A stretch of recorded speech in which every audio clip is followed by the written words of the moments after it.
Je sentis la pointe de son fleuret s'arrêter à 1 millimètre de ma gorge. Le gymnase était vide. Les néons éteints. Seule la lumière grise de la pluie qui cognait contre les vitres hautes nous éclairait encore. Pauline me fixait sans ciller, son souffle régulier contrastant avec le mien qui s'emballait. En garde mal prise. Mathilde. Encore une fois.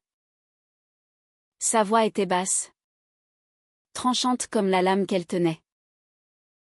Mais ses yeux bleus, si froids d'habitude devant les autres élèves, tremblaient imperceptiblement ce soir-là. Je baissai mon arme.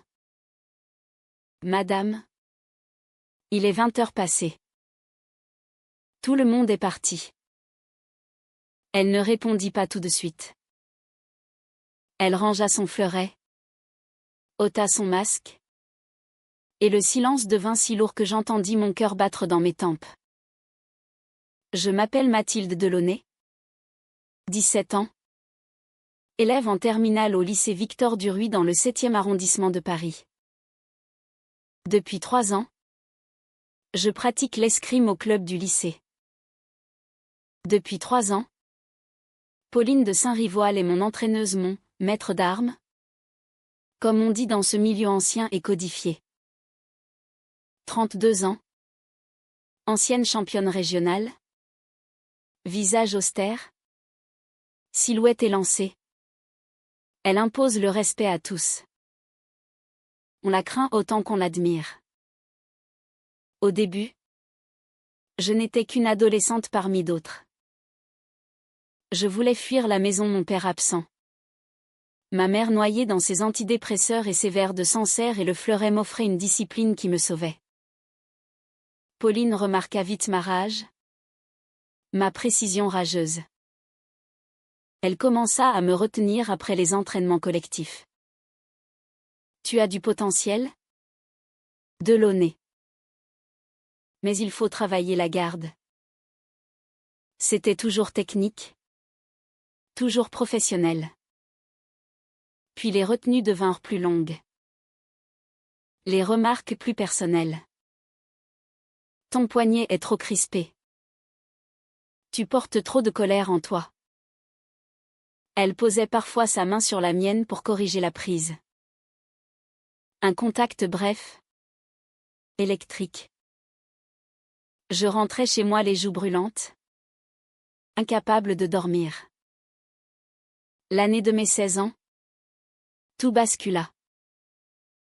Un soir de novembre, après une compétition perdue à cause d'une faute stupide de ma part, je fondis en larmes dans les vestiaires. Elle entra sans frapper. Je crus qu'elle allait me réprimander. Au lieu de cela, elle s'accroupit devant moi, essuya une larme du bout de son pouce ganté. Tu es trop dure avec toi-même, Mathilde.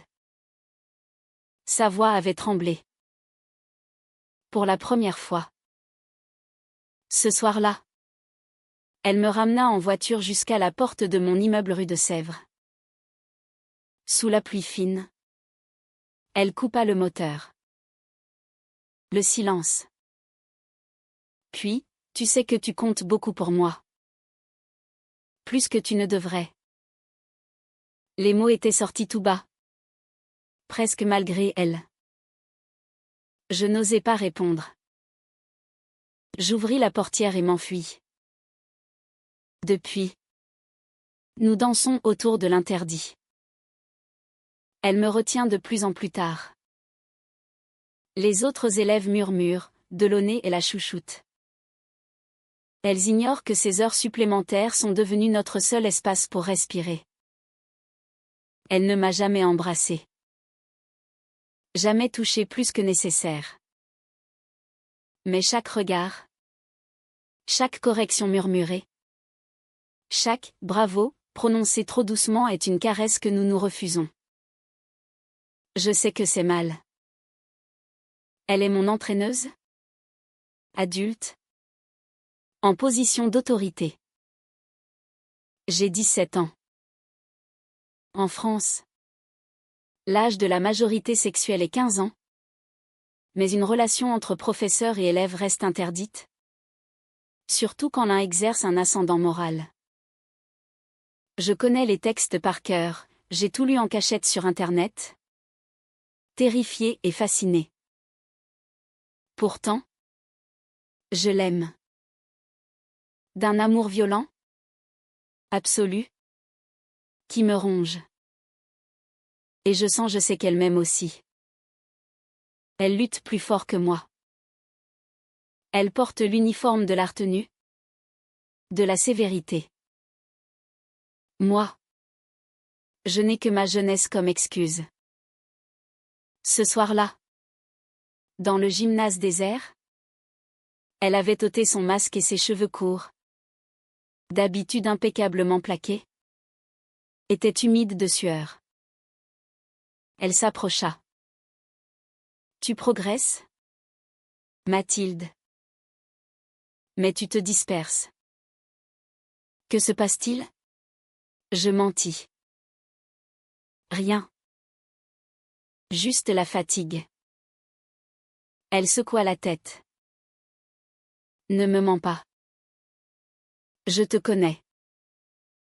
Le « je te connais » me transperça. Je reculai jusqu'à toucher le mur de parpaing froid. Elle avança. Nos masques tombaient à terre. Son visage à quelques centimètres du mien. Pauline, murmurai-je pour la première fois sans « Madame ». Elle ferma les yeux une seconde. Comme si mon prénom prononcé ainsi lui faisait mal.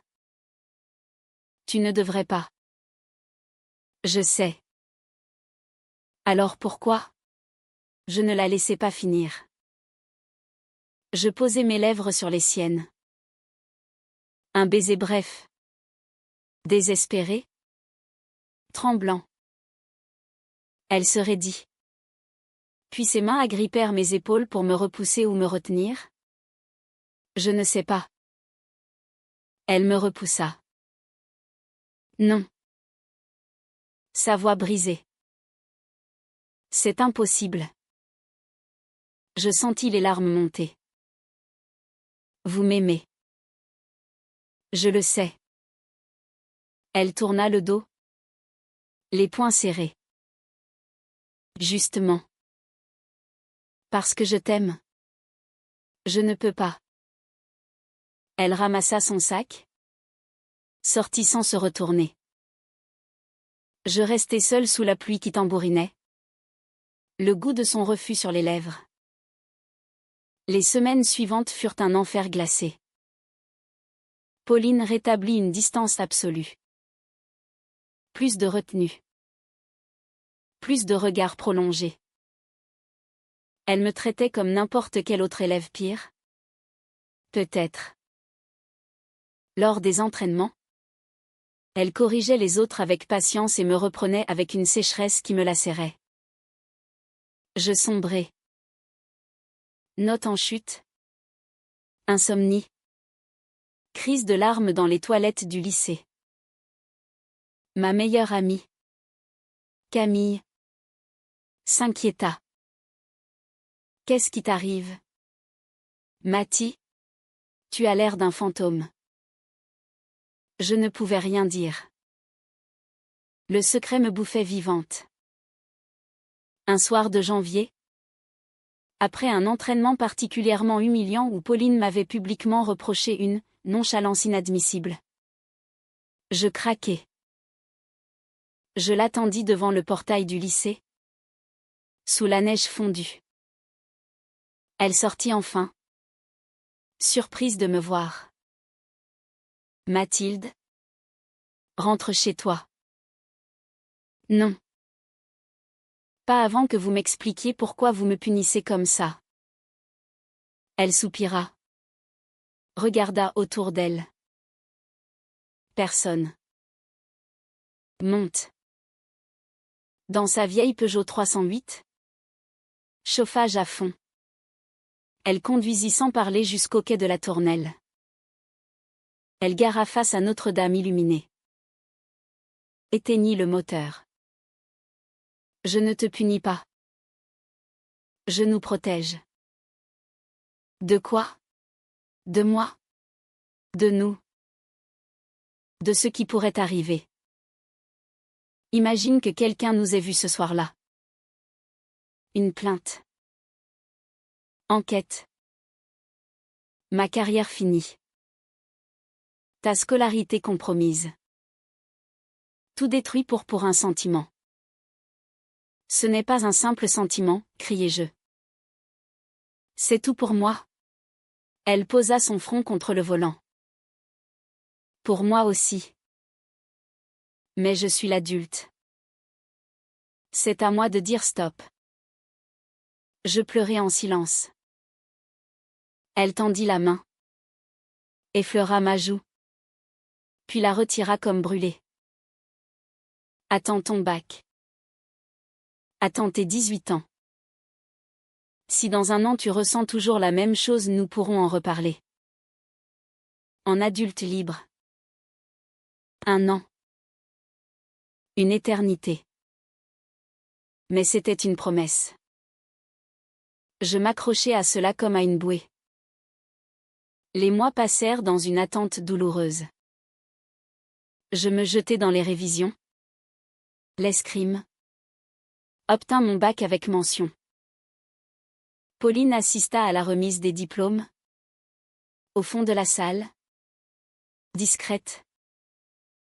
Nos regards se croisèrent une seconde. Elle sourit à peine. Je compris, elle tiendrait parole. L'été arriva. J'avais 18 ans depuis 3 semaines. Je pris mon courage à deux mains et lui envoyai un message, j'ai eu mon bac. Café? Elle répondit simplement, demain. 16 heures. Café de Flore. Je passai la nuit à choisir une robe. À trembler. Le lendemain. Elle était là. En civil. Jean sombre et chemise blanche. Plus belle que jamais. Nous parlâmes pendant des heures. De tout sauf de nous. Puis. Sur le trottoir. Elle murmura, tu es majeur maintenant. Plus d'obstacles légaux. Je retins mon souffle. Et moral? Elle sourit tristement. Le moral? C'est plus compliqué. Nous commençâmes à nous voir. En secret. Promenade nocturne le long de la Seine. Cinéma d'art et essai. Dîner dans de petits restaurants du 5e. Toujours discret. Elle refusait que je dorme chez elle. Pas encore. Je respectais. L'amour sans contact physique devenait une torture exquise. Mais les secrets ne tiennent jamais longtemps. En octobre, je commençais mes études de lettres à la Sorbonne. Pauline, elle, continuait d'entraîner au lycée. Un jour, une ancienne élève, jalouse de mon ancien statut de « favorite », nous aperçut main dans la main place de la Contrescarpe. Elle prit une photo. L'envoya anonymement à la direction du lycée. Le scandale éclata. Pauline fut convoquée. On lui reprocha d'avoir entretenu une relation ambiguë avec une ancienne élève mineure. Même si rien n'avait eu lieu avant ma majorité. Le doute suffisait. Les rumeurs enflèrent. On parla de « grooming », de manipulation. Des parents portèrent plainte pour « mise en danger morale ». Pauline fut suspendue dans l'attente d'une enquête administrative. Elle m'appela. Voix blanche, c'est fini. Ils vont me révoquer. Je voulus la rejoindre. Elle refusa. Ne viens pas. Ça ne ferait qu'aggraver les choses. Je sombrai dans la culpabilité. Tout était de ma faute. J'avais forcé la porte. Je l'avais mise en danger. Je cessais de manger. De dormir. Mes amis s'inquiétèrent. Ma mère, enfin sortie de sa torpeur, me força à consulter un psychologue. Pauline, elle, disparut. Plus de réponses aux messages. Son appartement vide quand j'allais sonner. Je crus devenir folle. Un soir de novembre, je reçus une lettre manuscrite, déposée dans ma boîte aux lettres. Son écriture élégante. Mathilde, je pars pour Brest, chez ma sœur. Je ne peux plus rester à Paris. Les regards, les murmures, l'enquête, tout est trop lourd. Je t'aime toujours. Plus que jamais. Mais cet amour nous détruit toutes les deux. Je choisis de m'éloigner pour te protéger et pour me protéger. Ne me cherche pas. Vis ta jeunesse. Tes études. Tes amours futurs. Tu mérites la lumière? Pas les ombres que je traîne. Pardonne-moi. Pauline. Je hurlai dans l'appartement vide. Ma mère me trouva recroquevillée par terre. La lettre serrée contre mon cœur. Les mois suivants furent un brouillard. Je continuai la fac mécaniquement. L'escrime. Je l'abandonnai. Chaque fleuret me rappelait son absence. Un an passa. J'avais presque 20 ans.